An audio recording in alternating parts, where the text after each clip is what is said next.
Halo guys, sedikit tips untuk memperbaiki tulisan kita yang salah di chat WhatsApp. Seringkali kita kalau salah menulis di WhatsApp, di chat WhatsApp, kita menulis chat yang baru untuk memperbaiki chat yang telah terkirim.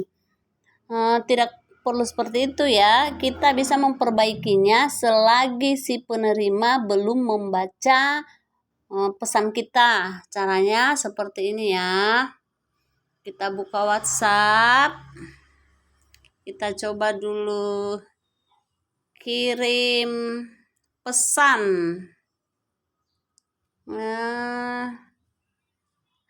Misalnya seharusnya kita mengucapkan selamat siang, tapi yang tertulis malah selamat singa. Sudah terkirim kan? Selagi penerima belum membaca, kita masih bisa mengeditnya. Kita tekan pesan kita, lalu kita beralih ke titik 3 yang di pojok. Di situ ada edit. Kita edit saja. Selamat siang. Lalu kita menekan centang hijau, maka pesan kita akan berganti dan terkirim dengan benar. Sekian dan terima kasih.